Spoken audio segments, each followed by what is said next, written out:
Everyone good? Yes, sir. Okay. Good morning. I'm Assistant Chief Tommy Diaz from the Harris County Sheriff's Office. To my right is Assistant Chief McIntosh from the U.S. Marshal Service, and to his right is Chief Wright from the Pasadena Police Department. We also have Major John Nanny, Commander Bennett, Group Supervisor Art Fernandez, Lieutenant Casey Haberlin, and Major Salvo Suarez. We're at a 14,600 block of Lourdes in East Harris County. We have a lot of investigators on site. We're investigating an officer-involved shooting that occurred this morning at about 7:29 a.m.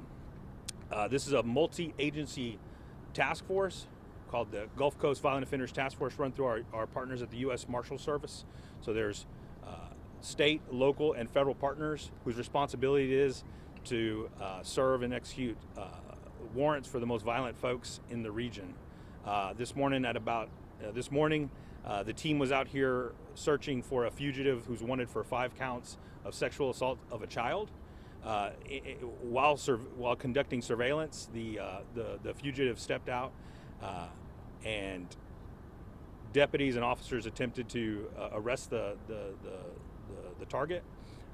The subject jumped into a vehicle, and while giving orders to step out of the vehicle, the subject produced a weapon, and our deputies and officers discharged their firearm. So just really quickly, there were 4 different agencies on site who discharged firearms: the Harris County Sheriff's Office, the United States Marshal Service, the Pasadena Police Department, and Texas Department of Corrections, OIG. So once again, a multi-agency task force charged with searching for the most violent fugitives in the region. You will see investigators here from all of our agencies who are responsible for conducting criminal investigation, in addition to conducting administrative investigations to ensure that our policies and our practices were followed. The Harris County District Attorney's Office is on site as well. They conduct an independent investigation, which will be delivered to the grand jury, who will make a decision about any criminal charges or anything of that nature. Do you have any questions for me or any of our teammates? He was shot and killed? Yes, he was shot. 4 shots? That's to be determined. We're doing the forensics part, and the suspect was shot and killed. And he did shoot first? That's part of the investigation, but a gun was recovered. A weapon was recovered. 2 shootings in 2 days by the same task force. Is this unusual? These things are these particular folks are charged with finding the most violent people. So these are folks who are wanted for, homicides, murders, involuntary manslaughter, robberies, and once again, we react as police officers. That's how we're trained. We don't act. We react to the subject's behaviors and if they have a weapon or things like that. So it's not unusual, or it is? Well, I can take that one. Okay, go ahead, Chief McIntosh. Good morning. Unfortunately, we don't get an opportunity or a chance to pick the warrants that we receive, but across the country, the Marshal Service task forces arrest over 75,000 violent fugitives each year. It's unfortunate, but these guys have a very dangerous job. They're very professional, and 2 in 2 days it's our main concern is the safety of our neighbors and our officers as well. So it is unfortunate 2 in 2 days, but again, these guys were working a case on a warrant, and they were here. They do a very diligent job of working the investigation, and they led us to where we are this morning. And going off that question, this is the second day for this officer-involved shooting. Are you guys doing like a roundup? Are we going to see more of these happen maybe tomorrow, or you guys are trying to issue these warrants? This was not a part of a roundup. But daily our guys are on the street. Our task force officers are on the street. Again, this is an excellent example of our state and local partners working together. These officers train together. They're not just out here today, working this case. They train together. They do a number of exercises throughout the course of the year to prepare them for situations like this. And we as a Marshal Service would not be as successful without our outstanding state and local partners. And today to work together these last 2 days is just a testament to their hard work and dedication to what they do. Just to be clear, is it the same agencies for both days? Marshals and then task force? It's the same task force. Okay, but not U.S. Marshals again, or both, right? Both agencies? Gulf Coast Task Force. Today was Gulf Coast Task Force. Yesterday was a OSADEF. Yeah. For Gulf Coast. Yeah. Was it Gulf Coast for both, or? For both Gulf days? Coast Task Force members for both. Yes. Okay, both days, okay. Clarification quick on this shooting. So when the task force arrived, was they go to the door, or was the suspect already in his car? Like, how did that initial interaction happen? Well, we're not going to divulge that information right now, but we will say that. Did they go to the door and knock? I know yesterday there was a knock on the door. They announced themselves. Like, what was the initial? Yeah, like how did they? Like, how did they? Okay. I'll defer to. Okay. Supervisor Fernandez, the U.S. Marshals. This was an opportunity to arrest him in the safest way that they felt at that moment, is when he came out of the house and went into the car. And in order to not allow him to get into the streets, put any other public in danger, they attempted to execute the warrant at the vehicle. And so they strategically approached to pin the vehicle in, and that's where the contact ensued. So they were saying a lot of the kids were walking to the school bus stops at the time. Were there any kids close by? And how do you all go about making sure that, you know, people in the neighborhood are safe? Yeah, those are factors that are taken into consideration. I don't have any information about any comments about kids being nearby, but oftentimes we will advise the schools nearby that we have an operation if time permits. In this case, they use their training to be aware of the background and things like that. So, How many people were in the house at the time? 3. Children, wife, or do you know how many kids? 2 adults and the deceased. Was this his home, or was he staying with someone? We believe he was staying here. With a relative? Or?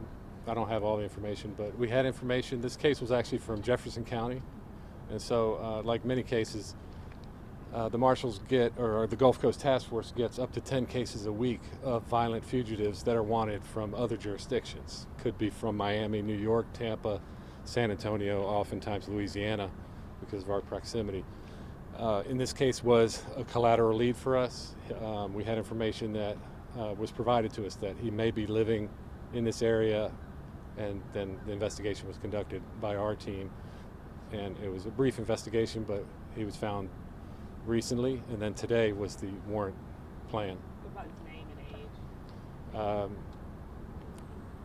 age? His name was the Harris County Medical Examiner's Office will conduct and make the identification. So we'll On wait till the count of the sexual assault of a child, is there an age range or what?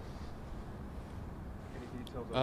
well, it's another county, so I can't speak to that, but generally be under 17. It could be, I don't have the information on the case. How dangerous do you think this fugitive was? I mean, I know you guys emphasize it's important to not have him make it out to the street. We approach almost every case similarly. We assume they all might pose a danger to us or to the community. He was as dangerous as they all could be, potentially. He did have a weapon. I don't want to speak about his history, but the warrants, they're violent offender warrants, so we approach all of them with caution. Can you give us the information in Spanish? Absolutely. Did he point the gun at all? At officers? That's under investigation, but yeah. Thank you. in Spanish. Buenos días, soy Saúl Suárez, soy mayor con el departamento del alguacil del condado de Harris. Esta mañana, aproximadamente a las 7 de la mañana, oficiales de nuestra agencia y de un equipo táctico que se enfoca en arrestar los más violentos fugitivos aquí en la área, trató de ejecutar una orden de arresto a un sospechoso que tenía 5 felonías.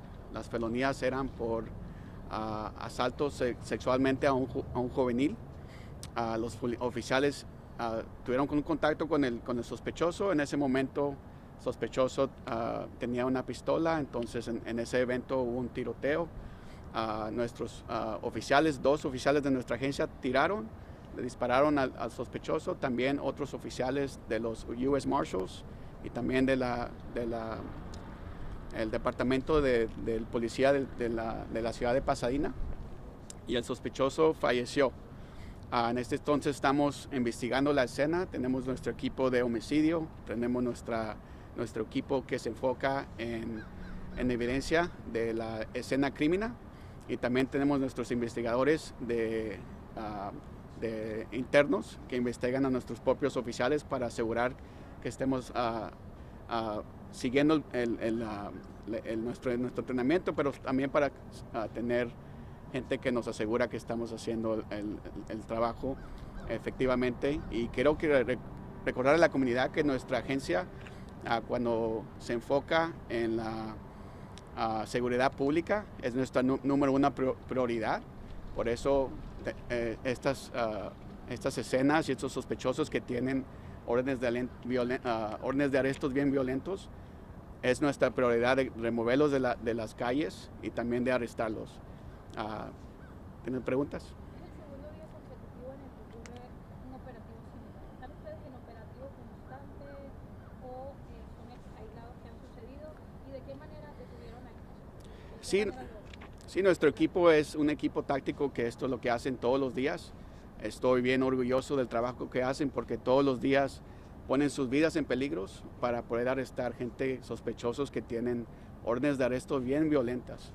Entonces ellos es lo que hacen todos los días. Este evento de hoy no fue operativo. El evento que se estaba refiriendo a usted, el de ayer sí fue, pero hoy es lo que hacen todos los días. Ellos arrestan entre 10 o 15 personas por semana, y es un equipo técnico que es no nomás es local, pero es federal y también a veces pasa entre estados. En este caso, el sospechoso tenía órdenes de arresto en la ciudad de Beaumont, que está aquí cerquita de Houston. Entonces también ellos no nomás es local, es gente que está aquí, que está buscada y fugitiva en todo el país. ¿Él estaba dentro de su vehículo o estaba en la vivienda que ustedes? Sí, ahorita la investigación es preliminar, no puedo decir esos detalles, después vamos a decir más. Nuestro equipo de homicidio está haciendo un buen trabajo investigando eso, ellos están procesando todo, pero parece que pasó en frente de la casa, aquí en el este del condado de Harris. ¿Habían otras personas con ustedes? Sí, tenemos ahorita gente detenida, todos están a salvo, no hay nadie más que está a riesgo, toda la comunidad está a salvo en este momento.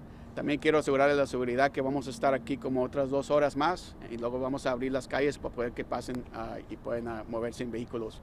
Pero sí tenemos gente detenida, es parte de nuestra investigación. Ahorita tenemos 3 personas detenidas. De nada. Clarification real quick on the agencies that were involved on the shooting. It was Harris County Sheriff's Office, the Marshals, Pasadena Police Department, and the Texas Department of Corrections. That's correct. Yes. All right. Other questions? questions? Thank you. Okay. Thank y'all. All right. Thank you.